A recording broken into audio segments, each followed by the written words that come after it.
Sellout crowds and a surge of national attention had allowed the WNBA to reach new heights. But as quickly as the league's popularity grew, the mood changed when Caitlin Clark was injured. Her return was more than just a lineup change. It was a spark the entire league had been waiting for. The crowd felt different. The rhythm was returning, but not everyone welcomed her return with open arms. From the opening tip, the tone was physical. Defenders pressed tighter, closed faster, and didn't let up. The Indiana Fever, once must-watch television, looked lifeless without her. The team won just one game. The offense fell flat, the flow disappeared, and the confidence that had once defined them evaporated with each passing possession.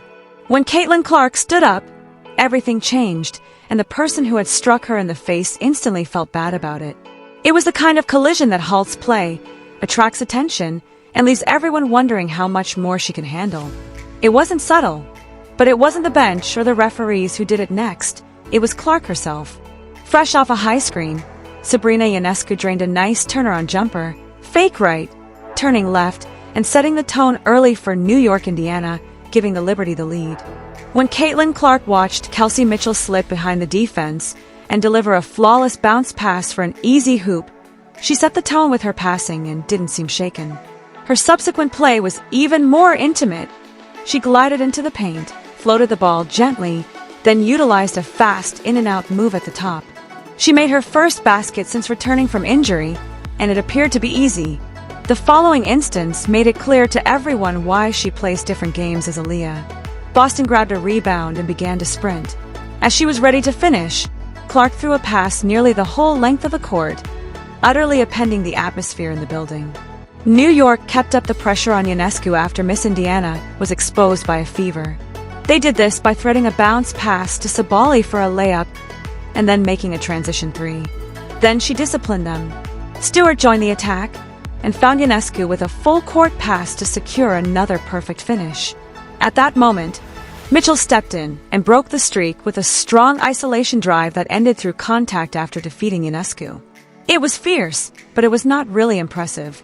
After checking in, Sophie Cunningham made an instant impression by hopping a passing lane and going coast to coast for the layup. Indiana needed that play to gain its energy boost. Clark took over after Stewart's hierarchical fadeaway in the post. She hit the and won after absorbing impact and isolated dancing into the lane. After the crowd surged, she stunned the building with a logo shot and a deep transition three. She buried her third triple of the quarter shortly after, freezing her defender once more. In the first quarter, Clark ended with 14 points. Even though the Liberty were ahead, everyone in the gym could see the momentum growing. The Liberty defense lost sight of the one guy they just could not afford to lose as they collapsed in transition at the start of the second quarter. Caitlin Clark moved to the wing, collected the ball in time, and hit a three-pointer to give Indiana their first lead of the game. The audience sensed the change right immediately, and Sabrina Ionescu posted up Cunningham and faded away for two in a challenging shot of her own. Indiana was reminded by this veteran's remark that this would not be a simple undertaking. As she kept pushing, Kelsey Mitchell caught her opponent sleeping, cut hard to the basket, took the feed, and finished through contact for another. The Fever's spacing continued to create lanes, and their attack was clicking. Natasha Cloud got into the lane and found Sabali for a simple layup to keep the Liberty within striking distance, but Indiana's lead kept growing. Clark had another outstanding moment when she made a deep three over Stewart for her 20th point after returning from far beyond the arc. There was a brief smile between the two, and even Stewart couldn't help but giggle. Clark brought out the defense for the next play when two rivals noticed how ridiculous the scenario was, and Lexi Hall was sighted up on the wing wide open. Clark was organizing everything as New York tried to slow it down, and it was another three-pointer that Indiana couldn't miss. Things were about to change when Clark moved through the lane on the subsequent possession after Stewart, and Ionescu produced a lovely give-and-go connection for a layup, a play that depends on timing and patience.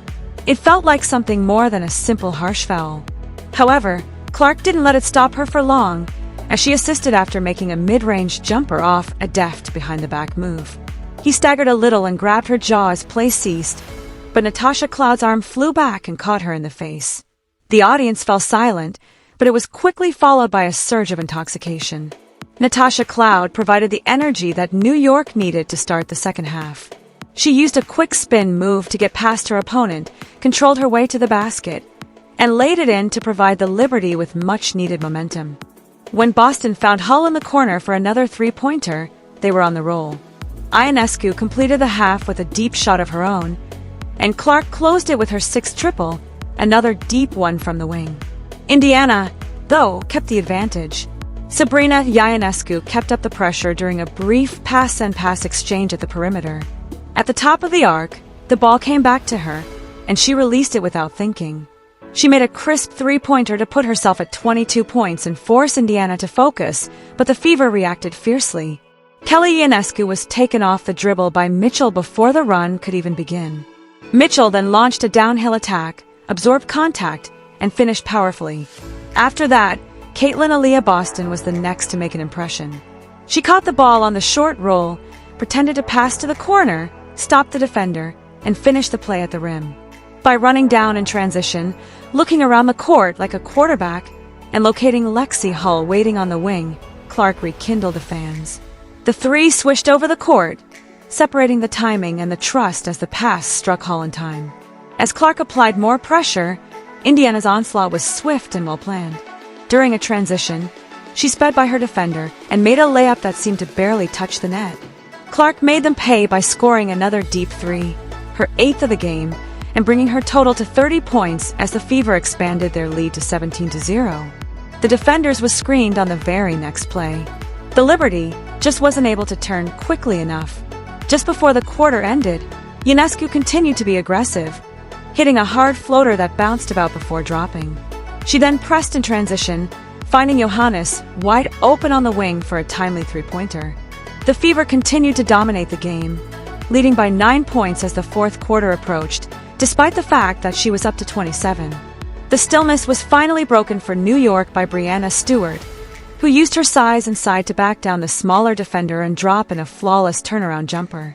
Indiana was quick to react. Indiana elegantly answered the Liberty's last-ditch run attempt. In order to close the distance, Johannes launched a quick attack, cutting across the lane and finishing at the hoop. Boston was working on the high post when the double team got there. With her feet placed and the three was pure, she didn't rush the ball. Instead, it came back to Carlson's hands.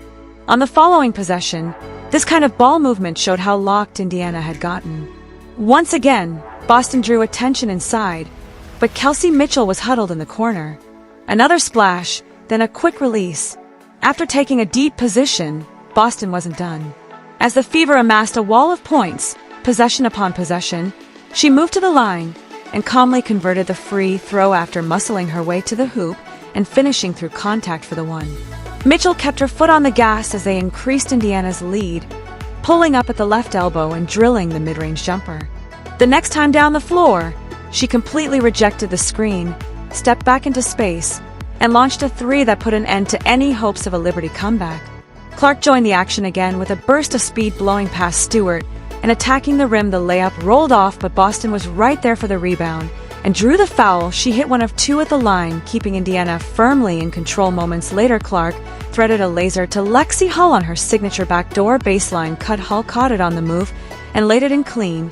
Then Clark danced into the paint, drew the defense in, and kicked it out. To Mitchell one more time, the corner three fell. Like all the rest, Boston added yet another assist, this time finding Sophie Cunningham all alone in the corner. Her three gave the Fever a 16-point lead with just over a minute left. Sabrina Ionescu, still fighting, rose up over Boston and hit a mid-range jumper to give herself over 30 points on the night, but by then the game was over. The final minute played out quietly. The game was already in hand. Indiana didn't just win, they made a statement with 102 points, their highest total of the season. They closed out a commanding 102-88 victory that felt like more than just another check in the win column. At the center of it all was Caitlin Clark, who finished with 32 points after being hit in the face. She had every reason to become distracted, but instead she reacted calmly and deliberately, taking charge of the game, boosting her team, and converting a cheap shot into fuel. By the end of the night, the individual who slapped Caitlin Clark had nothing but remorse, because she responded with execution rather than emotion, fury, or frustration.